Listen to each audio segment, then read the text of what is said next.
dan saat ini kita masih fikih sholat. Kita masih di seputar adzan dan iqamah, kesunahan iqamah. Dalam melaksanakan iqamah dianjurkan menghadap kiblat. Enggak menghadap kiblat juga tidak haram, tapi anjurannya adalah menghadap ke kiblat. Yang kedua adalah suci. Kalau yang qomat tidak punya wudhu, nanti imamnya takbir, dia masih wudhu, ketinggalan nanti. Tapi bisa jadi qomat, mungkin habis qomat, buru-buru bagaimana, sudah waktunya, orang pada nunggu, mungkin dia qomat. Tapi sunnahnya adalah yang qomat punya wudhu. Kalau tidak punya wudhu tetap sah. Dianjurkan berdiri, duduk juga sah. Tapi aneh, nyuruh orang sholat berdiri, dianya duduk, kecuali memang orangnya tidak bisa berdiri.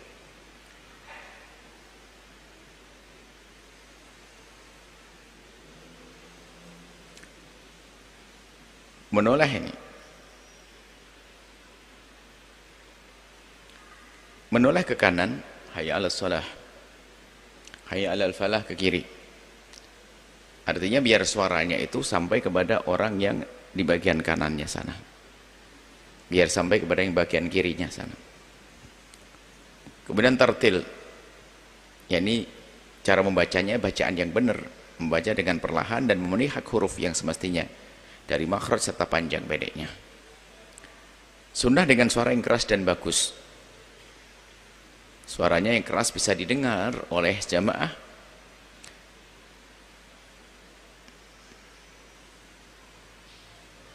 Memiliki akhlak mulia, tidak fasik. Ini ada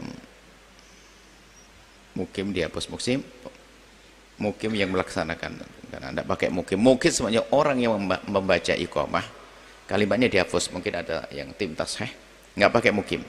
Memiliki akhlak yang mulia dan tidak fasik, bukan pemabuk, bukan berjudi dan sebagainya. Kalau berjudi qomat ya nggak apa-apa, sah, barangkali dia mau tobat, kan gitu. Tidak terlalu panjang dalam mengumandangkan iqamah. Iqamah lebih pendek daripada adzan.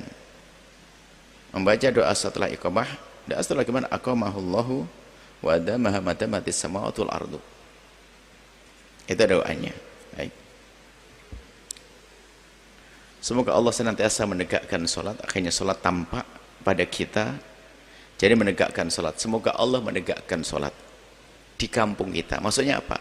Semoga Allah tetap menjadikan kita ini orang yang melakukan sholat. Jadi sholat itu ada karena ada yang sholat. Semoga Allah tetap menghadirkan sholat di kampung kita. Kalau sudah Allah menghadirkan sholat, berarti ada yang sholat. Berarti maksudnya semoga kita bisa tetap istiqomah melakukan sholat. Perbedaan antara sunnah adzan dengan sunnah iqamah ini sekelumit saja tambahan, dan sebetulnya ini seharusnya kita jadikan yang seperti sudah pernah kita rencanakan.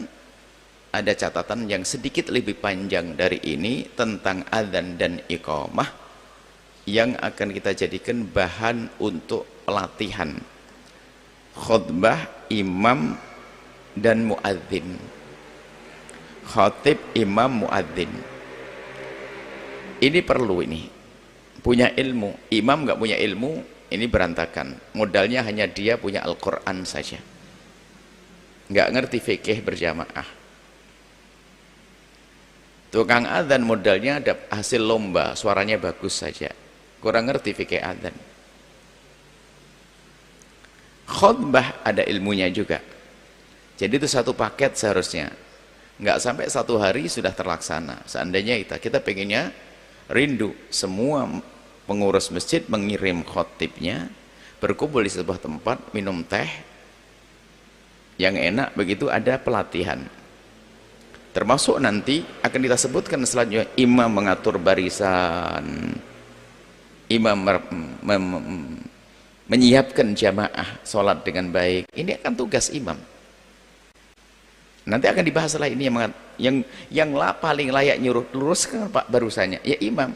Sama-sama makmum saling perintah. Nah ini salah. Nanti imam tuh harus punya ilmunya. Makanya kalau mau jadi imam, kami ingatkan, langsung ditunjuk jadi imam karena punya hafalan Quran 30 juz, nggak cukup. Langsung kursus, nggak usah bab zakat, bukan bab haji. Kursus singkat bab jadi imam. Fikih imamah. Fis shalah, bukan imamah uzma, bukan jadi presiden, bukan. Ini harus dong. Tukang azan. Termasuk kalau di masjid kecil, apakah harus ada namanya muballigh? Wong suara imam saja nyampe kemana-mana langsung ada Allahu Akbar, double misalnya. Lah ini pakai ilmu atau hanya ikut-ikutan di Masjidil Haram gitu loh. Nggak tahu ada di mana misalnya. Duh, ini harus ada. Apakah perlu adanya muballigh? Muballigh itu adalah orang yang menyambung suaranya imam yang kurang jelas biar didengar makmum sehingga makmum bisa mengikuti gerakan imam. Imamnya suaranya kurang lantang, mungkin karena sepuh dan sebagainya. Allahu Akbar, nggak kedengaran. Allahu Akbar, nah, baru ada penyambungnya, muballigh. Dan niatnya jadi muballigh itu seperti apa? Jangan-jangan batal sholatnya nanti.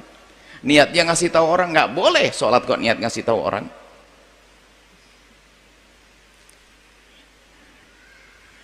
Nah, yang repot nanti imamnya jarang ngaji juga, muadzinnya juga jarang ngaji, pengurus masjid juga jarang ngaji misalnya.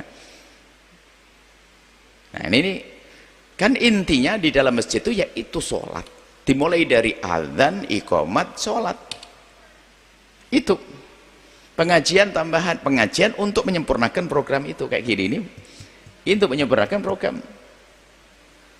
Nah ini sekedar catatan, itu sudah kami rindu dari dulu belum terwujud. Padahal rencananya di sebelah ini di Islamic Center ini menarik sekali untuk kita adakan. Diklat adzan, iqamat, khotib sama jadi imam. Itu tok. Insyaallah. Perbedaan antara sunnah adzan dengan sunnah iqamah, dalam adzan setiap lafaz dibaca 2 kali kecuali lafaz la ilaha illallah. Allahu akbar, Allahu akbar, Allahu akbar, asyhadu an la ilaha illallah, asyhadu an la ilaha, dan seterusnya. Sedangkan iqamah lafaznya dibaca sekali.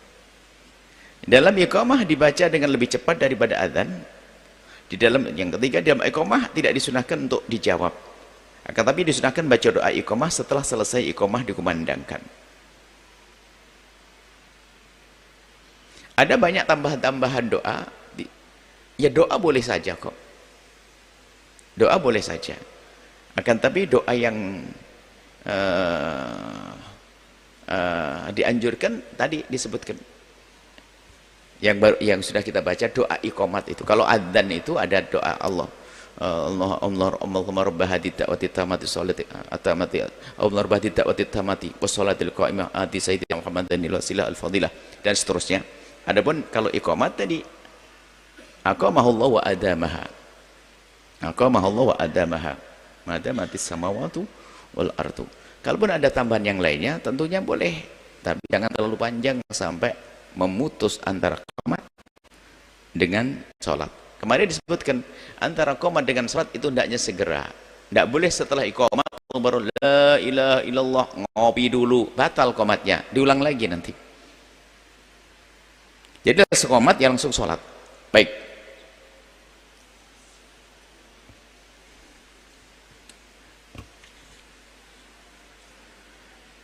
catatan, dalam sholat sunnah tidak ada kesunahan adzan dan iqamah. Nggak ada sholat sunnah adzan dan iqamah. Tapi kalau dalam sholat sunnah adalah seruan untuk sholat bersama-sama. As-sholatu jami'atan, as-sholatu jami'ah. Melakukan sholat dengan berjamaah, sholat sunnah berjamaah, taraweh, istisqa, gerhana, dan seterusnya. Khusus di dalam sholat sunnah yang berjamaah ketika hendak mendirikannya mengucapkan as-sholatu jami'ah. Catatan yang lain, sholat sunnah yang disunahkan berjamaah ada 4 kurang lebih. Sholat sunnah yang disunnahkan berjamaah ada 4, yang lain adalah hanya boleh, bukan sunnah. Yang sholat sunnah disunnahkan berjamaah adalah sholat taraweh, karena sunnah khulafaur rasyidin. Nabi melakukan sholat sendiri diikuti sahabat Nabi. Hari yang kedua Nabi sholat sendiri, diikuti lagi. Dan Nabi belum menggerakkan untuk sholat berjamaah. Di hari yang keempat Nabi gak keluar. Kemudian subuhnya Nabi datang, kemudian berkata, Nabi bersabda, aku tahu apa yang kau lakukan, kamu nunggu aku kan?